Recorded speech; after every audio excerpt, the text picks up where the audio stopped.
Hoops through life.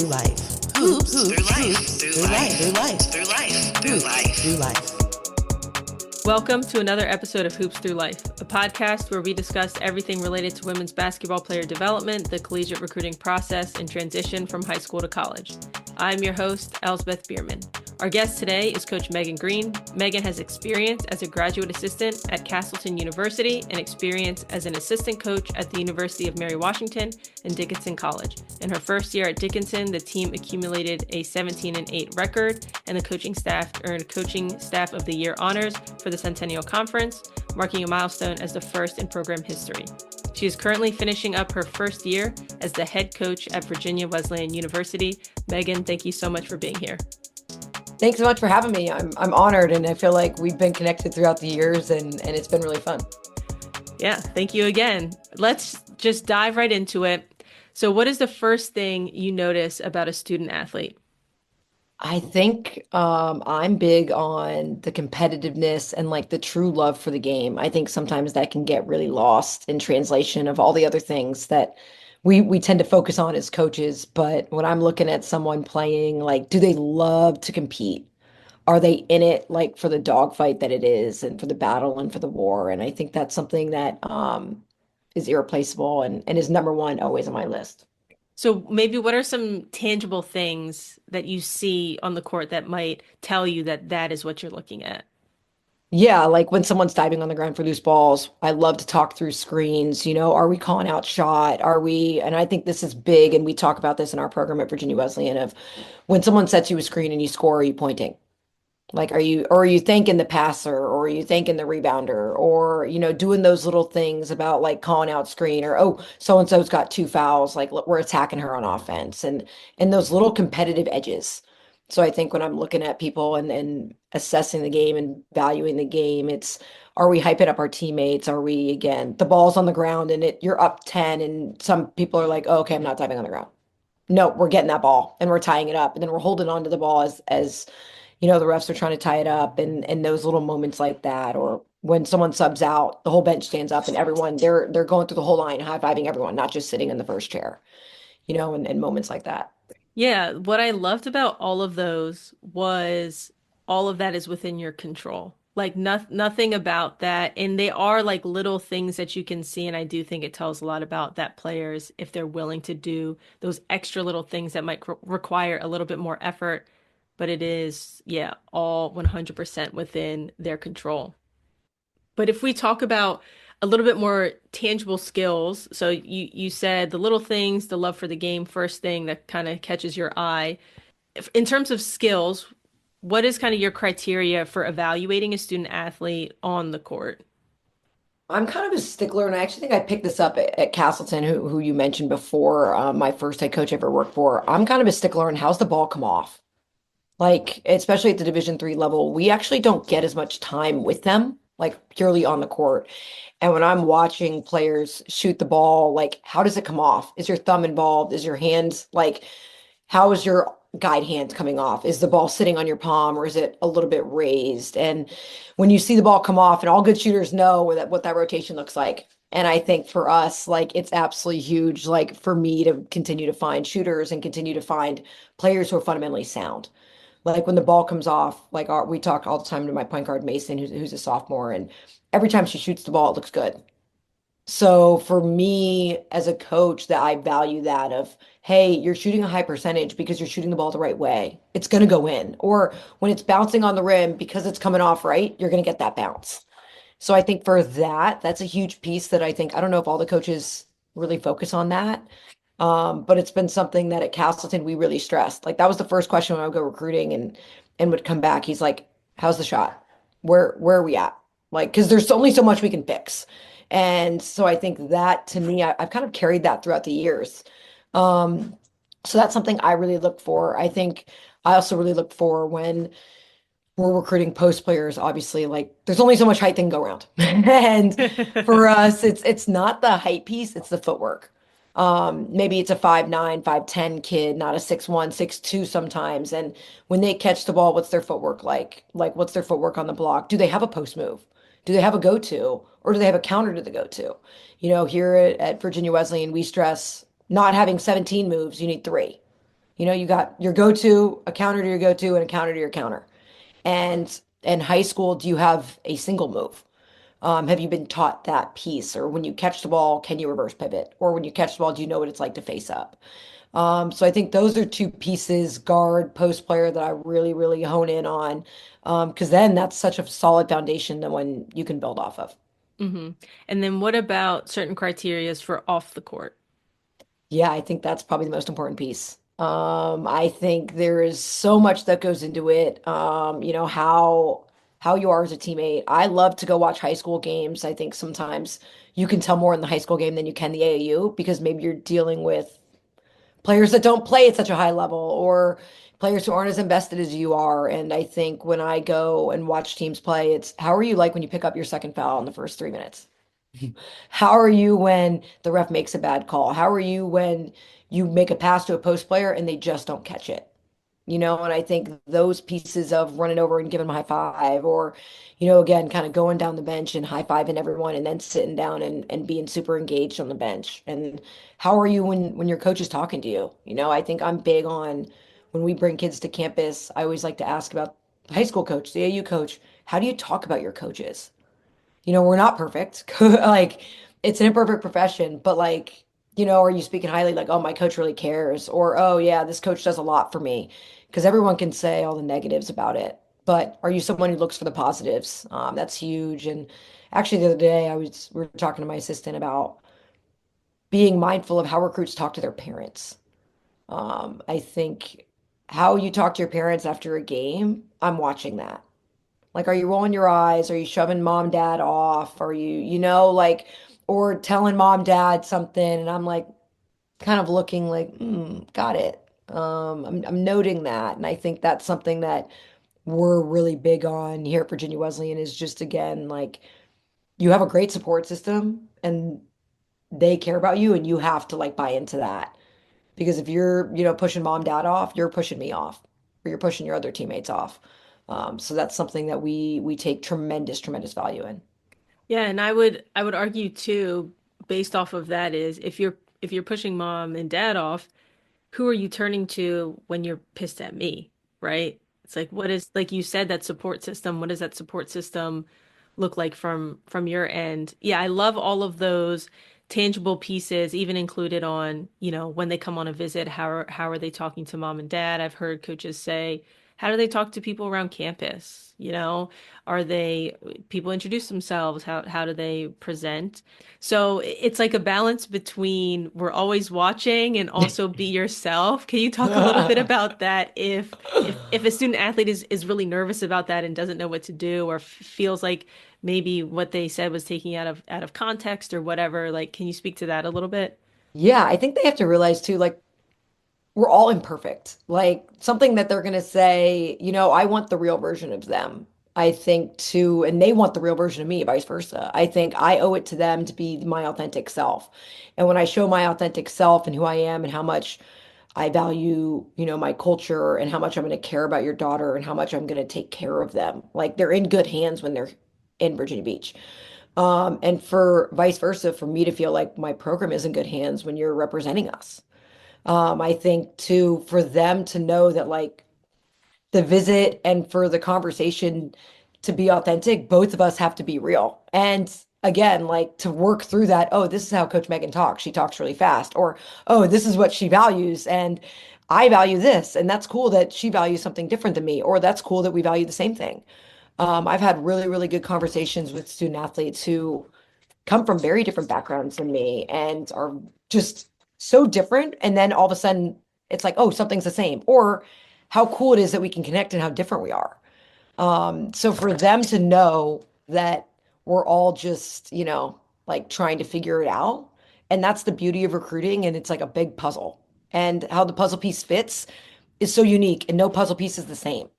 So for us and for them, it's just knowing that trusting in your gut, like when you feel that connection, you feel that coach is authentic, trust in it. And it's the same thing for us. Like I gotta trust when I bring kids onto campus and it's like, oh wait, this was a great conversation.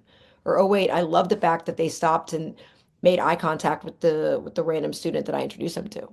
And like, oh wait, all of those pieces kind of take into consideration. So I think for them, just knowing that, just to soak it all in. And when you're being your authentic self, good things will happen regardless of whatever they say or whatever we say. Yeah, I agree. And just because if you being yourself doesn't mesh with the coach being themselves, then that's telling too. It doesn't mean it's good or bad, right? It's just like, okay, that's not the right fit for that athlete or that program. So in your mind and from your experience, what should be an athlete's first step in the recruiting process? And ideally, when should that happen? Yeah, I think the process is forever growing. Like I feel like it's forever evolving with social media and all these things. But really like freshman and sophomore year. I never think and I want to start with saying it's never too late. Like you're never too late to play college basketball. If you're a senior out there and you're loving the game and you're not ready for it to end, there is a place for you somewhere. But I think freshman and sophomore year to really like lock in on, okay, I could see myself playing at the next level. I need to find a good AAU team. And I think that's the most important piece. And coaches talk about all the time. It's not who you play for, but the system that you play for. Like, I think some people chase these high level, AAU teams, and then they never play. Or they chase these programs that don't fit for the style of play that they're playing. You got to find somewhere, even if it's like kind of like mom and pop, or, like somewhere that's maybe not as well known and find it and get into tournaments and play a little bit, especially that freshman and sophomore year in the off season. I think that's huge for development. And then that junior summer, really like locking in on, okay, like I'm from Virginia, this is kind of my radius. Like I'll go Maryland, Pennsylvania, New York, wherever. But if you're not interested in, West Coast or whatever, kind of block that off from your mind and don't be afraid to tell coaches early, like, this school doesn't fit. I think we're all trying to find, players, and you have to cast a broad net, we cast a broad net. But if you're not interested, just tell us. It doesn't hurt our feelings. It actually makes it easier because then we can move on. But I think knowing kind of like, oh, okay, I could see myself going 3 or 4 hours from home, but not any farther. Okay, so when that 5 hour school reaches out, tell them what you're interested in. So, or you're not interested in. I think that piece is huge. But I think freshman and sophomore year, finding an AAU team that fits you, not chasing whatever else it is, just finding a good program, player development, and locking in that freshman and sophomore year, and then kind of just preparing to create like what your kind of portfolio is of, this is what I built, this is who I am, and this is what I'm kind of looking for. Yeah, so when you say that junior year AAU, just for clarification, are you talking about the summer into junior year or summer into senior year? Oh, sorry, summer into senior year. So I Okay. think that's like a really important summer just to, again, like get out there and play in front of coaches. I found that a lot of schools have these prospect camps, these elite camps. I do think there's value add to it. I think, especially that junior summer going into senior year, if there's, 3 or 4 schools that you're really, really at the top of your own list, it benefits you, I think, to go. It gives you one-on-one attention with me, with my coaching staff, or with all the other coaches. More times than not, you get to meet the players and you get to see them interact with the coach. And you get to see drills that we like to do, and I think for that piece is so big to spend a day in the life, with 8 players, the whole coaching staff, and in a small group setting. I actually do think that the prospect, the elite camps, there's so much value add to that. Not going to, 20 maybe, but if there's 4 or 5 that you're like, hey, this coach has shown me a lot of interest. This is, a 1 day event. Oh, okay, I'm gonna go get to see how they interact with, their own staff and their own players, and I get to spend the whole day with them. I think that's actually a really, really important piece sometimes in the summer that can kind of get lost in all the craziness that is everything else.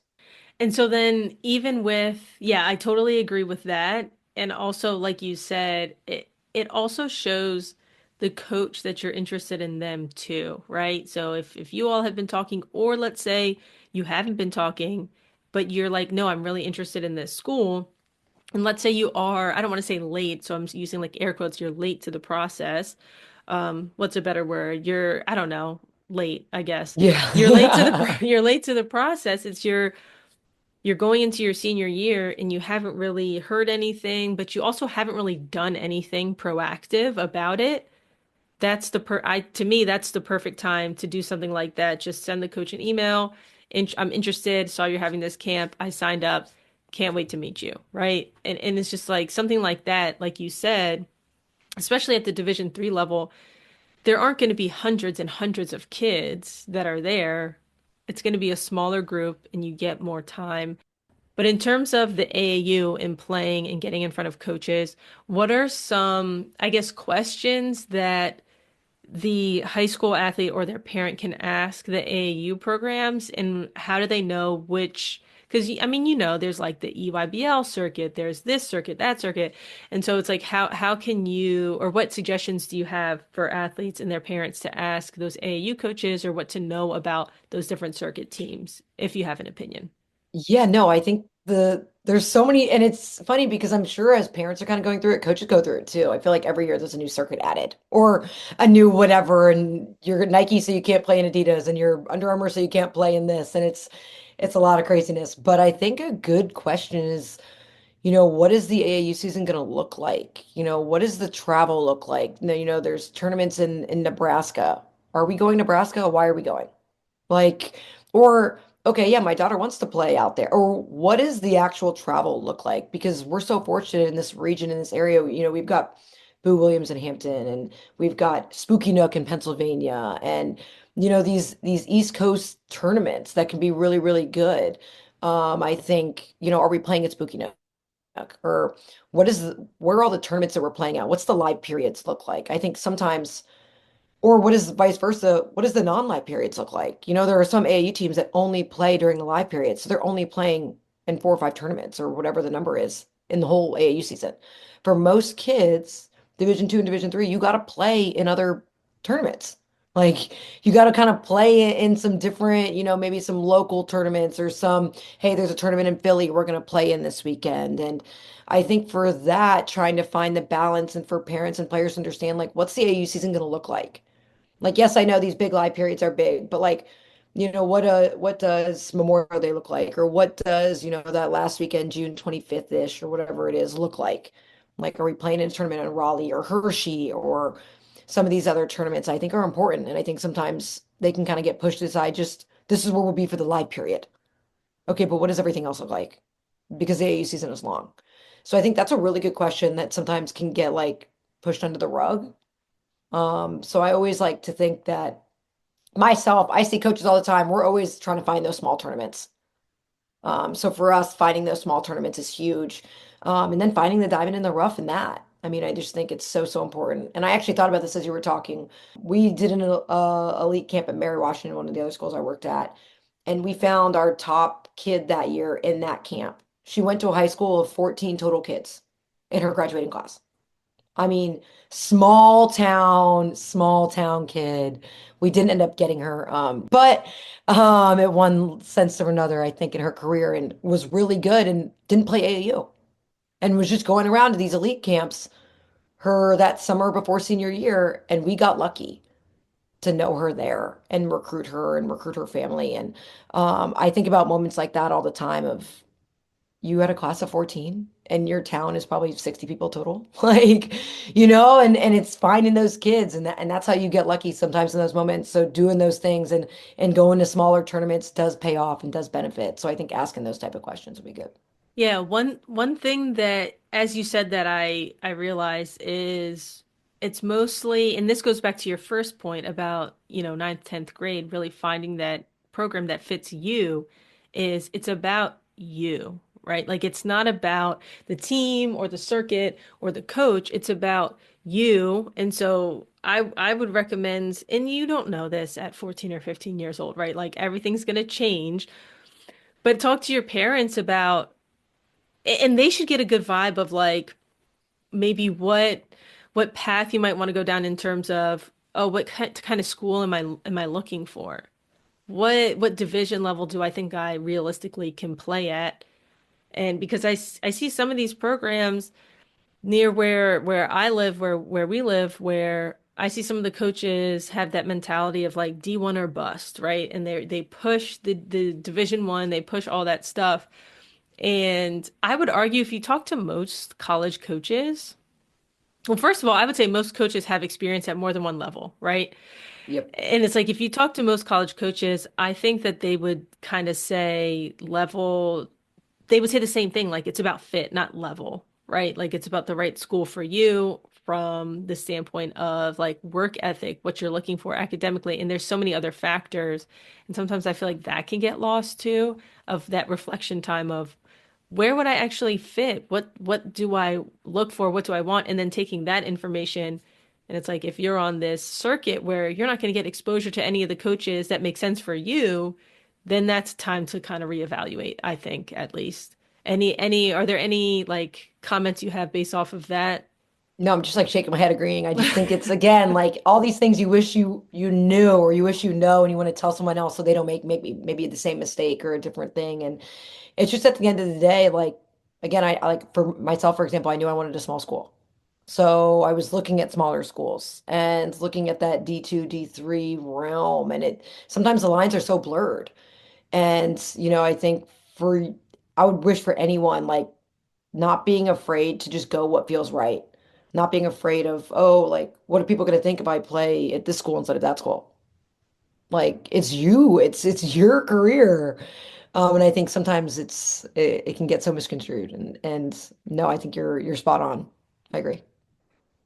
So think about all the places you've worked when I ask this question. If you think about the percentage of the student athletes on the roster who made initial contact with you or the coaching staff, whether that was through their email or a coach reached out to you about them versus you making initial contact with the student athlete, what would you say that percentage is? Yeah, I think honestly probably 60-40. Like we do a lot of recruiting and everywhere I've been at, like we're at tournaments trying to make that initial first contact. But 40% is like we talk about all the time. The coaching world is small. Like I just got a text actually from a coach yesterday. Hey, I was thinking about your program and thinking about, I've got this kid that I think would be a right fit. Can I give you a call?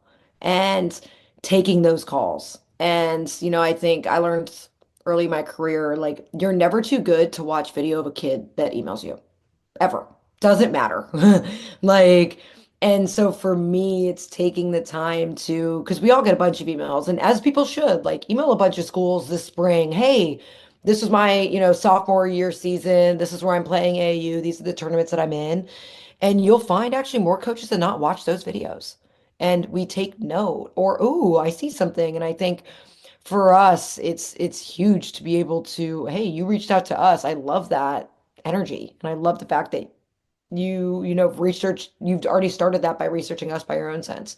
Everywhere I've been in, I feel like 40% of the kids we talk to, send us something first. And we're watching film or we're doing our own research and then we pick up the phone or calling, coach, hey, I see, you're from that Winchester area, so and so, or vice versa, or and the longer you're in the game and the longer you coach, I've had multiple people who I've played basketball with suggest people like teammates who stay around the game at the high school level. Hey, we just played, this team and you got to watch so and so. I think that goes a long way. I mean, at, a previous school at, we had an alumni recommend a player and she became an All-American, 1,000 point scorer for us. And it was just absolutely incredible and really changed a lot of our program. And that's because the alumni picked up the phone and called. So, and she, volunteers at a high school and helped us out there in that sense. So I think it's 60-40 and people need to continue to reach out to us because it helps more than you know. And more coaches than not, I believe, watch that film and to take into note that, ooh, okay. So yeah, yeah, that's a good question. I like that. 60-40. Mhm. Yeah, and it goes to like just try, right? Because like you said, and there have been some coaches who have said, I set aside a certain amount of time in the week to specifically do that, to specifically look at the emails that people send. Either they're watching and they see something like they like, or they see something they don't like, or they're not watching and you probably wouldn't have a shot anyways, right? So it's just like if you're not Yep. hearing back, it's either because maybe they're not into it, they don't think you'd be a good fit, or they are not like that staff doesn't prioritize those types of reach outs. And either one of those are good things, but the worst thing you can do is just not try. because Oh, you never totally. know. Yeah, you never know. And you never know if like, oh, I'm watching a player play like who emails me and it's not a fit for me. But again, like I'm friends with so many other coaches and when we talk before games and we're talking about recruiting, it's like, oh wait, like I just heard from so and so and they're probably 45 minutes from you. And I don't know if their style fits us, but like they could fit right in for you. Are you done in your recruiting class or hey, like and I think coaches more times, I don't know if people know we talk. Like the coaching world is small and we actually, believe it or not, or even though we're competitors on the court, we're trying to help each other off the court. And it's a tight-knit community I feel so lucky to be a part of. And we try to help each other. So more times than not, we're actually trying to help the student athlete. Yeah, for sure. And also, I feel like coaching is a profession where you switch jobs a lot. So you never know, like the coach of your least favorite school next year could be the coach of your dream school. And so Yeah. that like you Oh, never we know what's happening or where people are going. no agreed. And you always think about it in that sense too. And I'm that's why I'm always like the way we treat people matters. First of all, in life, but in second of all, like the way, I'll never forget people that, we're recruiting and then they just stop responding. And then all of a sudden I was the assistant for 2 years. Now I'm the head coach of Virginia. Oh no, I remember. Like, or, vice versa. And I'm sure they remember too. And I think, it's all about the relationships that you build. And, I try my absolute best to, again, be authentic in that process. And even if it's not the school that I'm at, it's I wish you nothing but the best. And I feel like I've been fortunate even this year. In the ODAC, I recruited a bunch of players that are not on my team, throughout the years. And every time we play one of those schools to have a moment with that player and wish them good luck and hey, I've been watching your career. I knew you were going to crush it. And to have those moments and that's what the recruiting cycle is all about. For sure. All right, so let's move to like the transition to college. That time can be really tough on a player, academically, athletically. What is your recommendation or what tips do you have for student athletes? Maybe into that first summer, we can talk about that first summer. I know we talked about you coach at a Division 3 school now, or I mean, you have. I don't know. I love You have, D3. yeah. And so we talked about you don't have really access to those kids during the summer. What are some of your expectations maybe for them and what do you recommend that athletes focus on that summer into their first year? Get in the gym. I cannot say it enough. We talk about it all the time, and I feel like more times than not, then you won't know till you really know. But the more running you do, the better. The more time you spend with the ball in your hands, the better. I think the moment of trying to come off of normally when you're playing college basketball, you were just the best player your senior year. And now you're joining a team where everyone was the best player in high school. So that transition of, and the difference of high school to college, I would say, is pace of game and speed. Like more times than not, I see freshmen struggle with fouls because the game is more physical and it's faster. And for anyone, and I will say this for my entire career, run. Just whatever you think you're doing, do a little bit more of it. And if you can touch your ball and if you can get after it in a gym, you've got to get after it more than not. I think the it's just the trickiness of that summer of I'm coming off a high of being kind of the man, the dog, the whatever the phrase is. And now you're kind of like, oh, like, in that summer, my biggest thing is if you come in shape, it makes everything else easier. Because then you're learning the offense, you're learning, oh, this is the pace of play, oh, this is how I defend. And I can do all that because I can keep up. But if we have to spend the first 6 weeks starting over from scratch because we didn't run, then that's, I think, like the tricky part. And again, we're basketball players, we're not track athletes. I get it more times than not. But it's finding the balance of if I do everything I can in the summer, I'm setting myself up for success. It's did you join a pickup league? Did you, play basketball with your friends? Did you, mom, dad, brother, sister, can they rebound for you? Or high school coach have an open gym that you can jump in on green days or whatever the days are in the summer. And trying to be around the game as much as you can. We send out summer packets, and I think there's a wide range of that of you've got players that will do everything on that packet, you've got players that won't touch a packet, and you've got players somewhere in between. And more times than not, I think I fight for the in between. I'm not saying you have to do everything on this packet to a T. If you've got a high school coach that wants to do something different, great, as long as you're in the gym. And I think that piece is huge of of maybe running a little bit more than you're used to. And I promise every player it'll pay off. Like it just will. Yeah, being in shape can solve a lot of problems. It hides almost everything. Yeah, Yep, yeah. yep, yep, yep. All right, what about academically? So not necessarily maybe that summer, but like those first couple of weeks into school, that first semester, maybe what can a student athlete do to help that academic transition? Yeah, I think most importantly, knowing your professors. I think, again, I can speak to the D3 experience. Really every professor I've ever met wants to have a relationship. They want to know you. They're bought into coming to games or they know who you are because of, you play in the women's basketball team and to establish those relationships early. And, that first or second week, and we preach it in our team meeting in the beginning of the year of meet your professors, go to office hours, do a little bit more because then when you've got, back-to-back Wednesday road games, where maybe you're missing class or maybe you're trying to be excused half of class, they're trying to help you, but they want to know you first. So I think, we stress the go in the office hours early and really, really, creating a relationship with every professor because they want to help you, but they want to know you care. They want to know that their class is important, as I want to know basketball is important. But and you don't have to love every class, there are classes that you're going to take that you're just not interested in. I've done it, everyone's done it. But it's okay, maybe this isn't, my exact major, but I have to take it or I'm taking it and I'm gonna, fake it till I make it and show this professor, that I care and that I'm into it. So for us, I think that's really big. We do study hall, so we try to help with that process. I think the difference between high school and college again is in high school, you're in class from like 7 to 3. And there's so much structure for you already set up that you don't even realize. And then you get to college and it's maybe only 2 classes on Mondays and Wednesdays and Fridays and 3 classes on Tuesday, Thursdays. And all of a sudden, your free time is you actually have a lot more free time. And so what do you do with that free time? And I think even for myself as a player, I free time is fun and dangerous all in one time. Like so it's, kind of trying to create that structure of I do better when I've got, class from 8 to 9, 9 to 10, then I go study hall, and then I go lunch, and then I've got practice because I want that full day. And other players finding out that, you know what, I actually need a break. But when I have a break, I'm going to do this and I'm going to study on my own.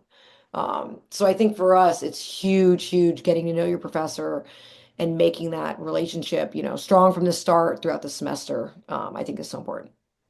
Yeah, I think, and from my experience to playing in college, I feel like the middle of the day is like the most wasted time in a Oh, college student's the day. worst. Because it's so easy, like you said, it's so easy to get Take a trapped in the nap calf or, between yep, 12 and 2, just like hanging out with your teammates or your friends.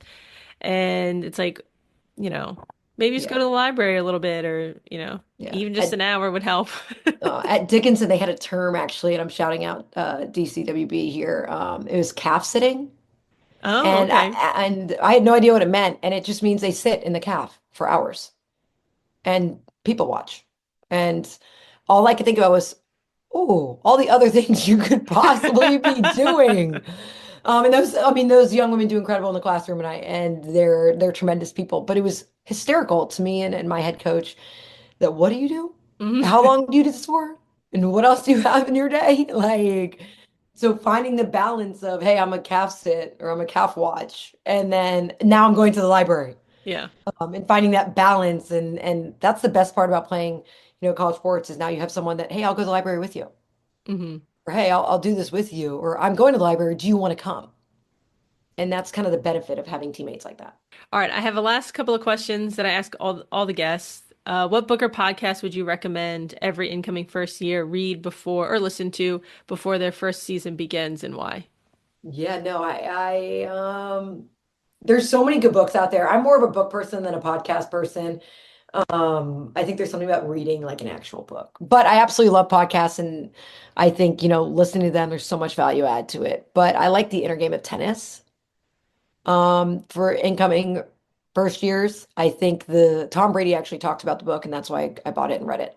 And it's just about focus and it's about letting the little things go and, failure recovery. I think that book teaches you a lot in a lot of different little subtle ways. And it's an easy read, It's not this massive 500-page book or, something like that. I think is really, really important just to learning that you're going to fail and you're going to make a mistake and you're going to be frustrated at yourself. How do you, shake it off? Because I think it's harder just to like, oh, forget about it because it's actually really hard to do that. So I really think that book is really important. I also listen to a lot of, I don't know if this is cheating the question, but I also listen to a lot of podcasts with Brene Brown. She's a really, really good author and I like to listen to her talk. So anything that she says, listen to it. So Anything. Yeah, I'm actually in the middle of the inner game of tennis right now. So yeah, totally agree. It's a good one. All right, if you could snap your fingers and change one thing about the recruiting process, what would it be and why? Oh, trick question. I think the money piece. I would love for it not to be as expensive because then it would be more affordable to everyone. So I would love for it obviously to be free or for it to be cost effective. Yeah, for sure. All right, is there anything you all have coming up or anything you want to plug? Any camps for Virginia Wesleyan? I don't know. Yeah, we've got our last game this Saturday. And I absolutely Virginia Wesleyan has been incredible to me. The ODAC has been incredible to me. I want to plug the ODAC. For so many different reasons. I think we've got a great group of coaches who care about the student athlete, who care about coaches, who care about each other. But I just want to plug, I think enjoy the game because it happens fast. And here I am now in season 8 and it just went by in a blink. And, before I know it'll be season 15. And, I think for all the high schoolers out there, for all the college kids, like enjoy the process. And there's going to be moments where it's not great and it's not fun, but you're better for it and you're more prepared for life for it. And before you know, you're going to blink and it's going to be your senior day. And what do you want that to look like? And how do you want to feel supported? And how do you want to feel, how do you want that moment to feel when you're a freshman and sophomore? Give someone else that moment. All right, Megan, thank you so much for being here. Oh, no, thank you for your time. You're, one of one. And I appreciate the fact you thought of me and I've been a fan for a long time and I just really appreciate it. Thank you so much for listening. If you aren't already, I would highly recommend subscribing to the podcast so you can get updated once new episodes are dropped. If you're a fan of the show, go ahead and leave a review. It really helps spread the word to more athletes, parents, and coaches. Now, if you have any questions for myself or future guests, feedback, or you're curious on how we can work together to help you reach your basketball goals, let's have a conversation. Feel free to email me at l@hoopsthroughlife.com today to set that up.